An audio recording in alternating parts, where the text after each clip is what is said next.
Guys, it's officially that time of the year where I get to sit down and talk about my fall book recs. I am so ready for fall. I truly do not like summer. I am not a summer girly whatsoever. I do not thrive in the summer. I actually end up withering in the summer. I just can't deal with the scorching hot days, instant sweat when you leave your house. I'm just not here for it. So I'm very excited for fall, and I have a ton of fall book recs that I want to share with you guys today, so definitely grab a snack, grab a coffee or a cup of tea, and settle in. I'm going to try to speed through these books as fast as possible because I always end up talking so much during these videos. I have so many books to get through that I don't want to spend too long talking about each one of them. Also, if you've been following my channel for a while, then you probably have heard me talk about these books during my monthly reading wrap-ups, during read vlogs, things like that. So I don't want it to be too repetitive, but I'm still going to give you a good amount of information for each book in case you are new to my channel and you've never heard of these books before. Chances are you probably have, but just in case. The first book that I'm going to be recommending is one that I recently finished. I actually did a read with me video featuring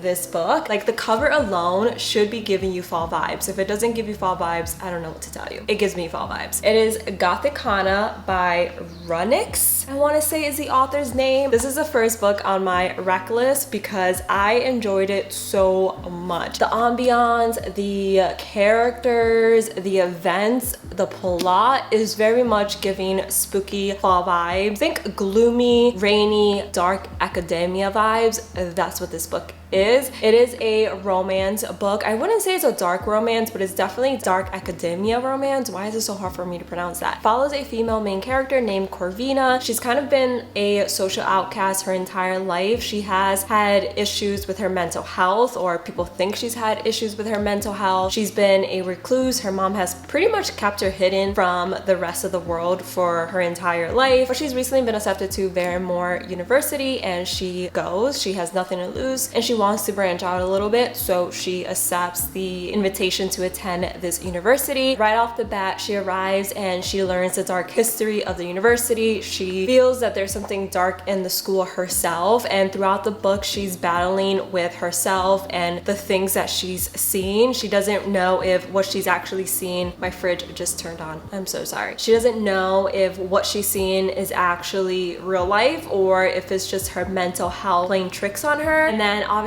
there is quite a bit of romance in this book because I read primarily romance. The male main character's name is Vad, and he's this very mysterious TA who instantly has chemistry with Corvina, but he tries to stay away from her, and obviously it just doesn't work out that way. They're drawn to one another. Like I said, he's a very mysterious character. You don't really know a lot about him until closer to the end of the book, and they just work really well together. This book is very spicy. There are multiple spicy scenes in this book, so definitely keep that in mind. If you're not into spice or smut, then you probably won't enjoy this book. I mean, I didn't think it was overdone. The one thing I didn't really love was the ending. I'm not gonna spoil it for you. I just wish the author had gone a different route, but that's just my personal opinion. Overall, this was a very fun read. It definitely was spooky at times. If you read this book at night, I could definitely see you getting like little goosebumps and looking over your shoulder because it definitely has that dark vibe to it, and a little bit of paranormal as well. Just a tad of paranormal vibes. Also, the book is absolutely gorgeous and will look beautiful on your bookshelf. I actually bought this book mainly for the aesthetics and ended up really enjoying it. Like, look at that cover, absolutely gorgeous, and then the pages are airbrushed purple, and then throughout the books there's these little graphics, like,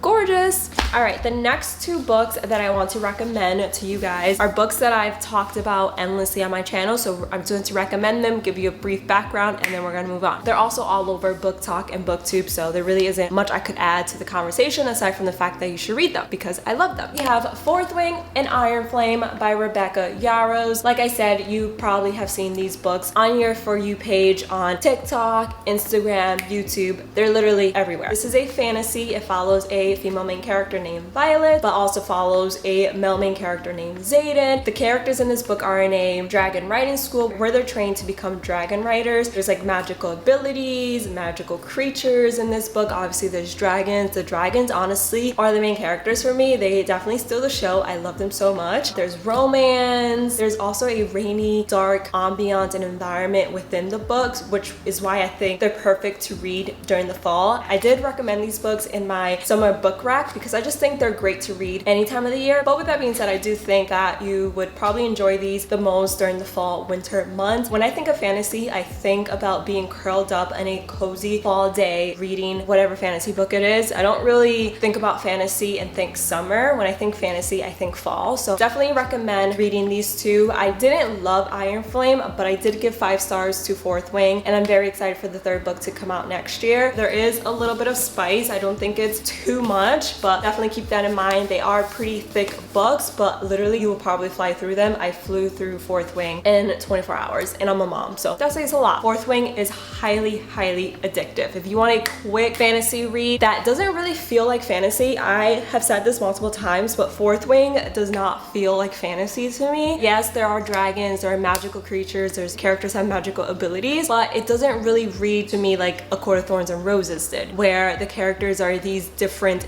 beasts and different creatures. I feel like Fourth Wing didn't have a lot of that aside from the dragons and some villains that were in the book. Just go read it.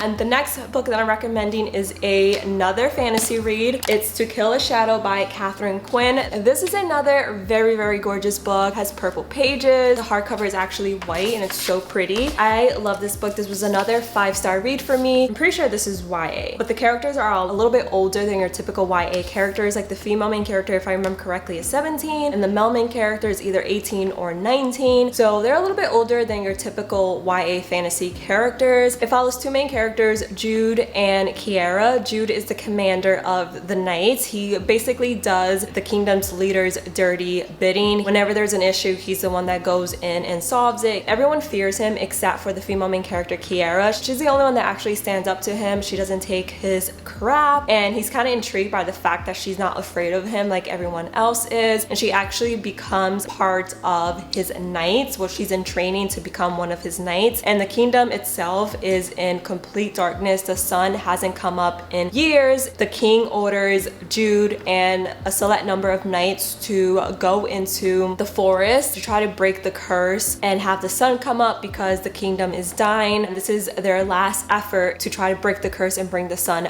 back. There's a lot more to it, but I don't want to say too much without spoiling the plot because there is a huge plot twist at the end, and it does end on a cliffhanger, which makes me so excited to read the second book. I think the second book comes out in December, if I remember correctly, December of this year. If you want a fantasy book that is going to just sweep you off your feet, it's going to have you at the edge of your seat, it's going to take you through different twists and turns, definitely check out this book. I feel like not a lot of people talk about it. I honestly just bought it on a whim on Amazon and ended up really loving it. Like I said, I gave it 5 stars, so highly recommend to check out this fantasy book. The next 3 books that I'm going to recommend are actually part of a series, and I'm only really recommending this book or this series because I noticed that Netflix recently made a show based on the books, and I feel like the show is going to make a lot of new fans for this book series. So in case you haven't read this series and want to check it out, I'm recommending the Good Girl's Guide to Murder series. This wasn't my favorite series, if I'm being honest. I don't really understand the hype with these books, but that's just my personal opinion. A lot of people love these books. A lot of people live and breathe these books, live and breathe these characters. That's why I'm including it in today's video, because not everything is about me. And even though I didn't love them, that doesn't mean that you might not love them. So this is a YA series. It follows a female main character named Pip, who is a senior in high school, and for her senior project, she decides to take a look at a murder case that happened 5 years ago in her town. There was a suspect that was believed to be the person who committed the murders. He actually took his own life. If I remember correctly, he was never actually put on trial because he took his life before that could happen, but it was decided that he was the person that murdered Andy Bell. Since Pip is deciding to take a look at this case and to see if anything fishy happened, she quickly realizes that something is amiss, and what the authorities or what the town wants to make everyone believe is actually not what happened, and she starts to go down a rabbit hole. She quickly realizes that there is someone in the town that does not want her to continue investigating this case. Her life is actually put in danger because she doesn't want to stop investigating until she finds out exactly what happened that night that Andy Bell was murdered. It's a pretty fast-paced murder mystery, but it's a little too YA for my liking. It was a little too predictable as well. I did enjoy the second book in the series the best, Good Girl Bad Blood. That it was probably my favorite book out of the entire series. But if you like murder mystery YA type books, then I think you'll really enjoy it. Or if you recently came across the show on Netflix and want to check out the books, definitely do. Also, if you have watched the show on Netflix, let me know your thoughts in the comments below. I haven't watched it yet. I don't know if I'm going to, because like I said, I didn't love the series. But if you think I should watch the new show, let me know in the comments below. And last year, I recommended the Inheritance Game series by Jennifer Lynn Barnes. This year, I'm recommending the Natural series. This is a YA series. It follows a group of teenagers who are actually hired, quote unquote hired, by the FBI to investigate serial killer cold cases. Each case has something to do with one of the teenagers. The cases become very personal very quickly. If you love Criminal Minds, then you'll really enjoy this series. Think of these characters as a YA BAU team. Like, it very much gives Criminal Minds in every great possible way. And I'm a huge fan of Criminal Minds, so I really enjoy the series. I actually only own the first book because I read all the other books on Libby. If you don't want to spend money, definitely download Libby. You can read all of these books probably on Libby. All you need is a library card and you can download them either on your phone or on Kindle and you can read them. Just a little tip if you don't want to spend money on books. I do recommend this series. It was very enjoyable, very fast paced. You'll fly through all the books. The next series that I want to recommend is the Caraval series. I finished this series last winter, I want to say. It is another YA fantasy. I'm recommending a lot of fantasy books in this video, but like I said, when I think of fantasy, I think of fall, and I really enjoyed the Caraval series. It follows a female main character named Scarlett. She is actually about to get married. Her dream has always been to attend Caraval, which is a like performance type show created by a man named Legend. No one really knows who Legend is. He's only known for these elaborate shows that you need to be invited to. For a while, he stopped doing them, but he decided to do one last hurrah show and he invited Scarlett and her sister. She, of course, ends up going because this has been her lifelong dream to attend one of his shows. But almost immediately after going to the island where the show is happening, her sister is kidnapped and she has to play Legend's game in order to save her sister. Throughout the books and throughout the series, she doesn't really know what's real or what's part of the show. All she knows is that her sister's in danger and she needs to save her. It's a very good series with lots of puzzles, lots of mysteries to unravel, and you just fall in love with the characters. The series also feels very magical, very whimsical. I had a really good time reading this book. A very good series that you're just going to want to curl up in bed or on your couch with a cozy blanket, a cup of hot tea, and read the books probably in one sitting because they're that good. And Stephanie Garber's writing, I've said this before, but her writing is so magical. You can't help but feel like you're in the book with the characters. Her words just sweep you away, and like I said, just feel very magical, very fairy tale-esque. I love her writing so much. I have to finish her Once Upon a Broken Heart series because I've heard that that series is also very good and I've only read the first book. The next book that I want to recommend is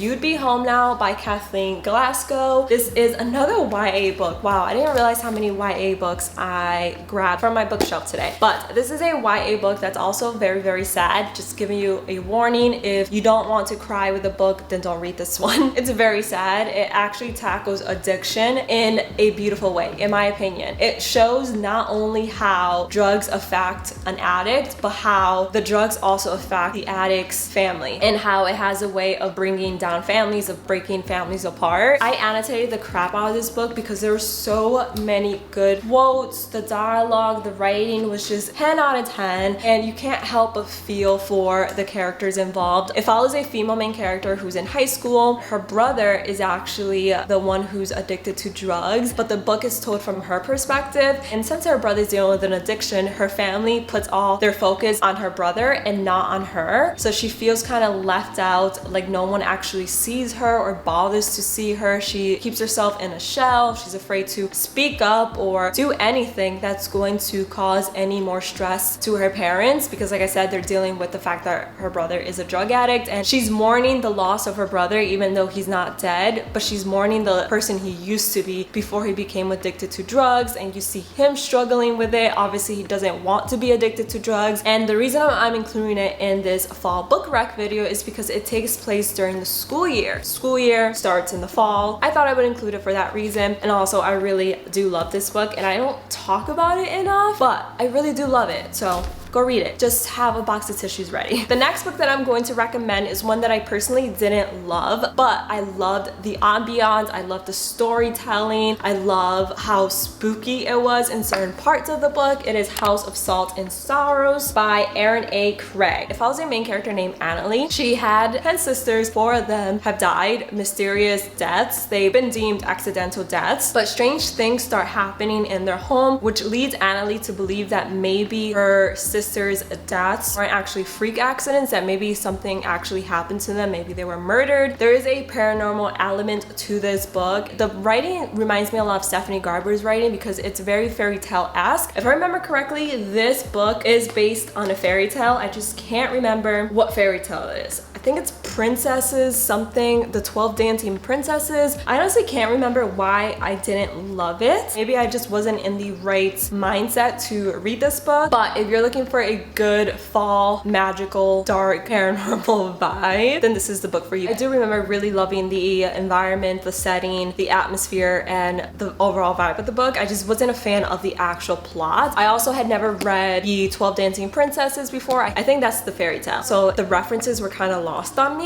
But if you did read that fairy tale and you liked it when you were younger, or you want a fairy tale retelling type of book this fall, then definitely read this one. Next up, I'm recommending The Pumpkin Spice Cafe by Lori Gilmore. The cover of this book alone should scream fall. If the title doesn't do it for you, then the cover should do it for you. Think of a Hallmark romance movie. This book is very much that. It does have spice, which I was very surprised. I actually went into it wanting no spice because the cover and the title is it's giving very much no spice, wholesome, clean vibes, but there is spice. It doesn't happen until the later end of the book, but it happens I think like 3 times or maybe 2 times, which was very shocking to me. Not gonna lie, it's still wholesome, it's still cute, it's just not clean. It follows 2 main characters, Jeannie and Logan. It takes place in a small New England town. Jeannie is actually the outsider. She lived in Boston for I think 7 years, but something happened in her job which caused her to want to quit and run to this small town where she takes over her aunt's bakery, and she's kind of like a fish without water in this town because she doesn't know how to run a bakery. She's never ran a bakery before. Not a bakery, I'm sorry,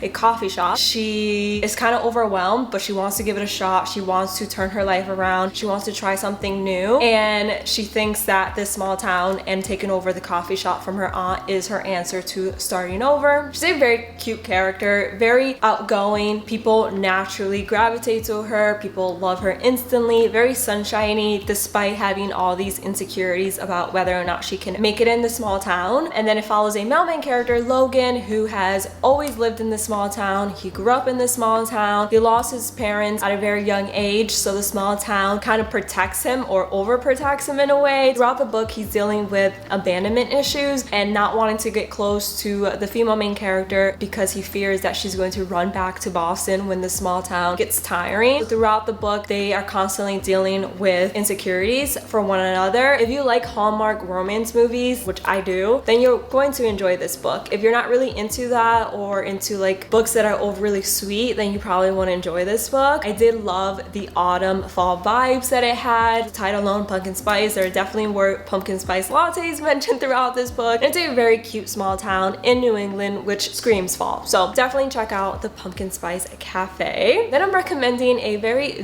dark romance that's not going to be for everyone, but because it's dark romance, I think it would be a good duology to read during the fall months, and it's the cat and mouse duology, Hunting Adeline and Hunting Adeline. The male main character in these books is not your typical cinnamon roll type of man like Abby Jimenez writes. He's very dark, he's morally gray. It's very much touch her or look at her and you'll die, which if you love those tropes and you love male main characters who are like that, then I think you'll enjoy this book a lot. The reason why it's so dark is because the male main character starts off the first book with stalking the female main character. And I know it sounds crazy, it's crazy, but it works, okay? But even though she's being stalked, she's kind of here for it. She likes it, she's intrigued, she's attracted to her stalker. The first book, in my opinion, is not as dark as the second book because the first book is dealing with the relationship, how the relationship evolves from being stalker and victim to actually dating one another.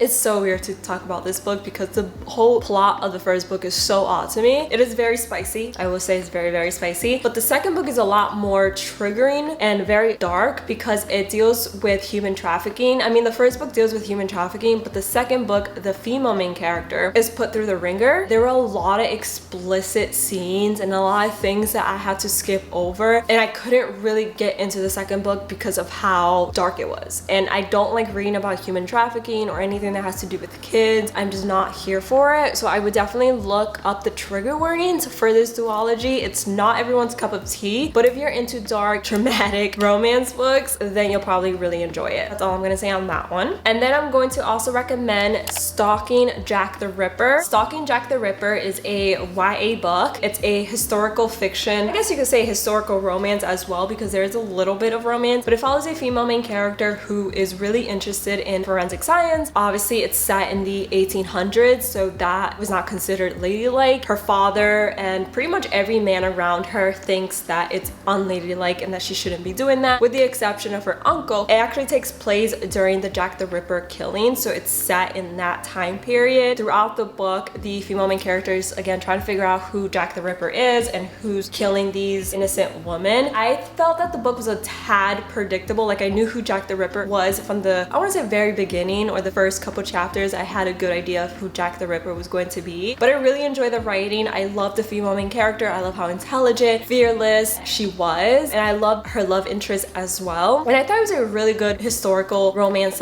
/ fiction book, and I liked how the author tackled Jack the Ripper. I was actually a huge true crime fan. Like, I studied forensic psychology in college. I literally know all there is to know about Jack the Ripper. That's one of the first couple cases that really intrigued me. I have so many books on Jack the Ripper, so I really liked how the author took that case and made it into this YA book. Obviously, there were some things that weren't accurate, but that's forgiven. Like, it's a fiction book, it's not nonfiction, it's not a true crime book, it's not supposed to have all of its facts correct, but I really liked how the author handled it, how she, again, took that case and wrote this book, and how in the book, the person trying to investigate who Jack the Ripper was a woman, and I really enjoyed that. So, a very good book to read during the fall months as well. I have another YA book for you guys, and it's Heartless Hunter by Kristen Ciccarelli. This one I think came out this year, so it's a fairly new release. It took the internet by storm. I've seen so many people rave about this book, and I read it a few months ago. I can't remember when I read it. I think I read it maybe in March or April. It's a enemies to lovers, cat and mouse type of book, meaning that the female main character is a witch and the male main character is a witch hunter. He hates witches with a passion, and his life mission is to get rid of them for good, versus the witch actually hates him and everything that he stands for. She can't stand the fact that he hunts her kind. She lives in a society where the witch hunter is actually praised and loved. Everyone is in fear of the witches coming back after they were killed a few years prior. So she's actually undercover. No one knows that she's a witch. Everyone thinks she hates witches like everyone else does, like the rest of society. And she actually makes it her mission to seduce the witch hunter to try to save another witch who he's captured and is going to murder. And he tries to seduce her to try to figure out if she is actually a witch. He has suspicions that she's lying to everyone and that she is actually a witch. They are trying to seduce one another, but they end up falling for each other. The book actually ends in a huge cliffhanger, which I'm not gonna say what it was, but it has me very excited to read the second book. The setting of the book is very rainy. Again, deals with a lot of witches, which, hello, fall, October, Halloween. This book is perfect to read during the September-October month. And I really like the writing. I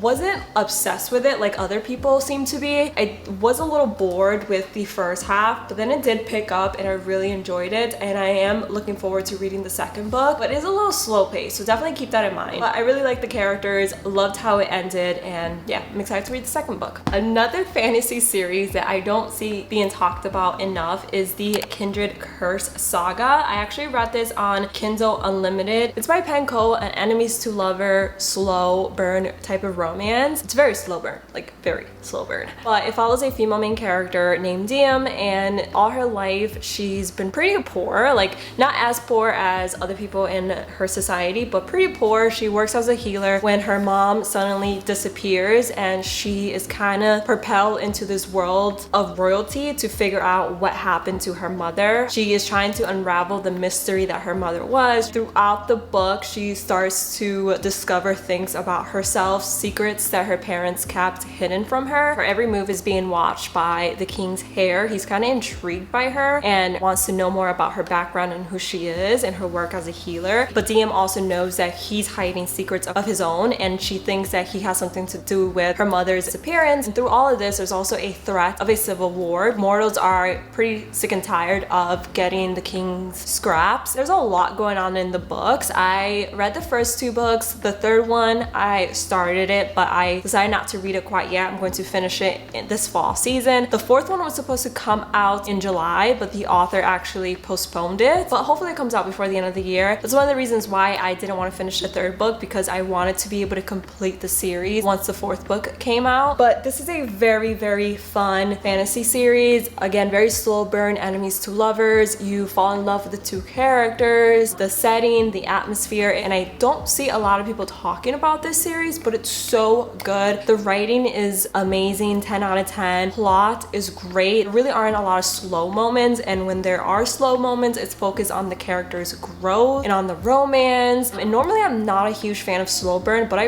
really enjoyed the slow burn in this series. I loved the main character. It's one of those books that you're literally going to fly through. Another reason why I really love this book is, or the series in entirety, is because it didn't focus too much on world building. Sometimes fantasy books focus a lot on world building, which is why they're like 900 pages long. Sometimes that's fine if I'm in the mood for it, but sometimes I want a quick fantasy read that I'm going to fly through, and these books are exactly that. There's a little bit of world building, but it's not overwhelming or you feel like you're reading a friggin' history book or something. I have a couple more books on my list, but I know my son is going to wake up from his nap very, very soon, so I don't think I have time to go through the rest of the books in this video, but I will film a part 2 to this video with a bunch of other fall book recs that I have for you guys. But I hope you guys enjoyed the book recs that I recommended so far in today's video. Let me know in the comments below if you have read any of these books, if you are planning to read any of these books. Also, share some of your fall book recs. I would love to check them out. And yeah, that's pretty much it for today's video. I really hope you guys enjoyed watching. If you did, don't forget to give this video a big thumbs up. Don't forget to subscribe. I would love to have you a part of my channel, and I'll see you guys in the next one.